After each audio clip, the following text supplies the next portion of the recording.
All right, it's great to bring in uh, Coach Chris Gerlufsen from USF. Coach, like how much of a breather were you able to get once the season was over, and what's kind of been the transition been going into the off season? Yeah, fortunately or unfortunately, however you want to look at it, really hasn't been too much of downtime for us with the way the transfer portal and recruiting seems to never stop. But we love the position we're in. We've had a really good spring, in my opinion, in terms of addressing some of the needs of our program in order to go into the summer and next season with some momentum. So I definitely like where we're at. And now it's almost time to get back to work here with summer school starting next week. So we're excited. Yeah, I mean, you think about like the season that you guys had. Have you had some time to kind of reflect on what that season was and kind of what stood out about this past year's team? I mean, you guys won 20 games again, a few near misses, coming off an NCAA tournament bid, having to replace as many starters as you did. It's really seemed that like while because you guys kind of hit the ground running, and while there were some there were a few missteps in mid-season, that you guys still had a really good year. Again, like 20 wins again for the sixth year out of the last seven. Yeah, no, probably on the front end didn't necessarily realize what a big kind of adjustment it would be losing four starters off an NCAA tournament team. But I thought we had a really good non-conference slate, had some really good wins in that portion. Obviously the home win against Arizona State was big for us.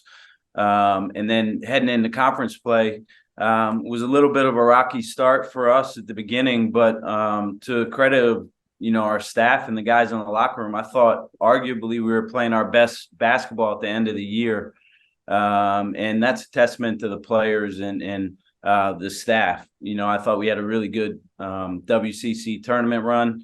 Obviously came up short against the Zags, but I really liked kind of the resolve and the fight that the group showed throughout the course of the season.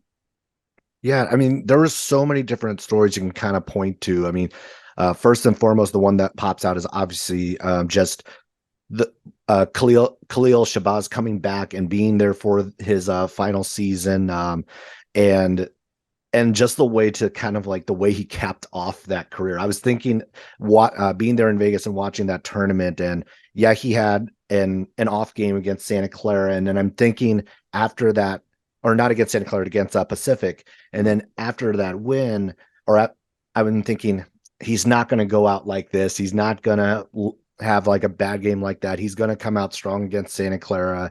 And then in that game, you guys were down late, and I'm like, he's not going to go out like this. And sure enough, we saw what Khalil did, and just kind of like, and then he followed that up with a great game against Gonzaga. And so just kind of talk about the legacy that he has kind of left at the Hilltop, because obviously like we've kind of almost like talked about it so much over the last like few months. Yeah, I mean, I probably still haven't accepted the fact that I'm not going to have the chance to coach him any longer. He's a guy who, and I've said this probably multiple times, but I wish I could coach him for the next 20 years. He's just a program guy in every sense of that little phrase, and he'll go down as one of the best to play here at USF. And I just admire kind of his path and his story.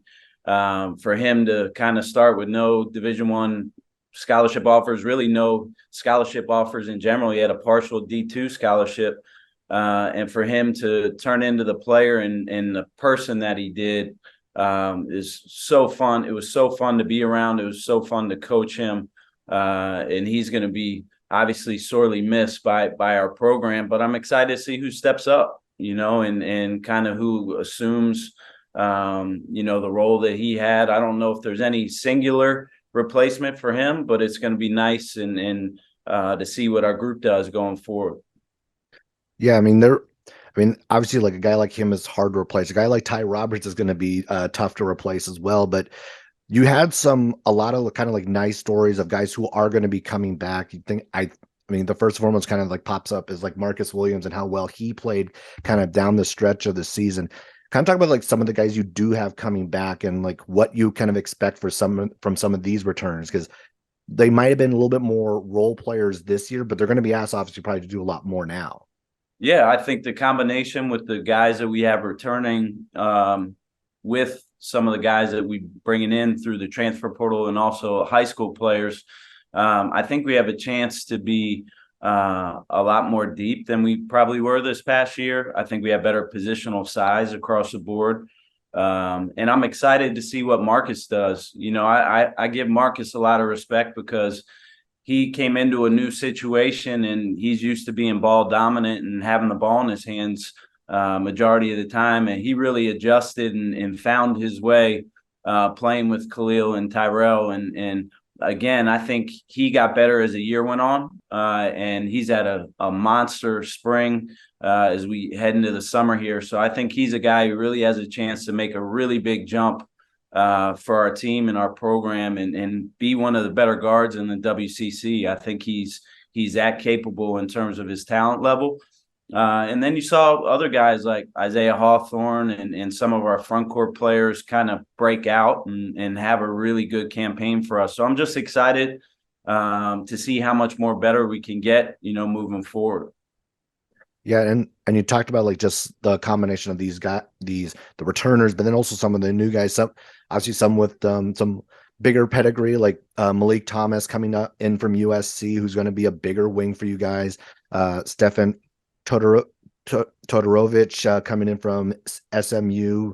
How do you see like these new guys kind of like fitting into what you're going to be doing, and are they going to bring maybe a dynamic that you didn't have a year ago? Yeah, I think that's the fun part of this time of year. We get to get the group together here in the summertime and really start building our identity, seeing what our strengths and weaknesses are as a group. But I think we have addressed kind of some of our needs, as a program. As I said, I think we're going to have much better positional size than we had last year, have a little bit more versatility across the board. With some of these guys that we've added through the transfer portal. And also, I love our two high school kids that we've added, and Ryan Beasley and Barry Wang. So I think, from top to bottom, we have a chance here, but we have to have a great summer.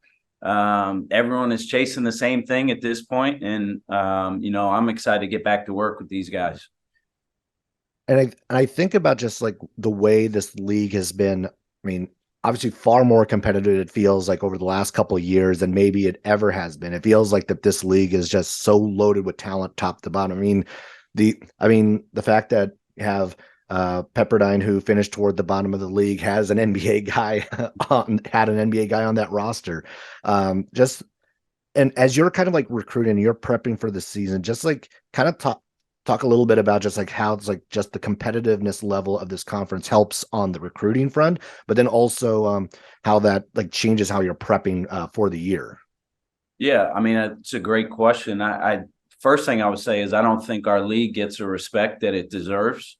And you just mentioned it from top to bottom. It is there's no nights off in this league. There's tremendous coaches, guys who have won a lot of games as head coaches and have achieved at a great rate. But then the players, right? The players are what makes the league. And, you just, reference it, but, Pepperdine have a great deal of respect for Coach Romar, and, they're spitting out NBA players and they finished in last place in our league last year. So, it's a tremendously deep league. It's a different league than when I first came here, when I went to San Diego. The top half and the bottom half, it was a clear kind of delineation. And now, anybody can beat anybody on a given night, which is fun to be a part of. Yeah, I mean, and you guys had some close calls. I mean, you had Gonzaga on the ropes a couple different times, and it felt like, at least I thought you were going to get the one at USF. Obviously, guys came up short on that one. But as you're kind of like putting this team together and you're looking at year two, it's like year two as you as being the head coach of this program. What are some of the things that you're going to take from this past year that you're going to kind of adjust, or what are lessons that you learned in that first year going into year two? Yeah, I mean, the fun part of kind of the off season is having a chance to go back and kind of do a deep dive into figuring out why your season went the way it did, and examining not only our strengths but our weaknesses and what we can, get better at going forward. With the transfer portal, unfortunately, sometimes, our team is not going to look probably the same it did last year. So we're going to have to figure out, what we need to be to be a solid NCAA type tournament team this season. We're going to find that out here in the summer once we get this group together. But there's going to be some things from an offensive and a defensive standpoint that we tweak and that we try to improve, going into next season. And you talk about the transfer portal, just because I feel like USF has been one of the more successful programs in the WCC at taking advantage of the portal. Kind of what has been kind of your strategy as you've talked about, or like how you go about finding guys, or how quickly you have to find guys in the portal? Because obviously it's different the last couple of years than it's ever been. Yeah, I mean, I think number one is finding guys that fit kind of what we're about and what we do. I think we have a clear kind of picture in terms of how we play on both sides of the ball. So we want to add guys that fit within that dynamic. But I think we've done a really good job with our staff in terms of identifying guys that do fit our program and aggressively recruiting them. And we want to make sure, I think the easy thing to say now is you want to stay old, and we want to continue to do that. But I think it's important to make sure that we mix in some high school guys that we can grow in our program and can kind of be the face of our program moving forward. And so I think we've shown we have a really good balance in terms of not only being aggressive in the portal, but adding quality high school guys to our roster.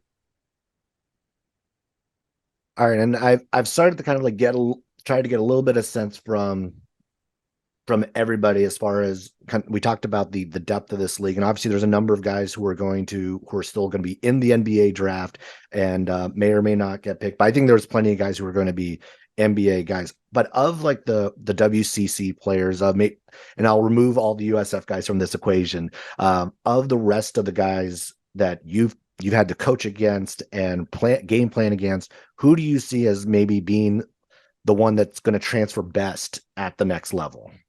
Man, you're trying to put me on the spot. I'm not or maybe just a couple of guys, because like obviously like there's a few of them here.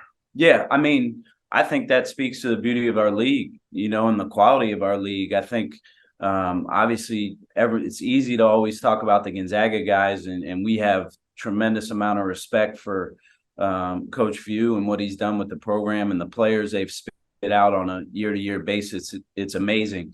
And those guys have translated and performed at a high level at the NBA level.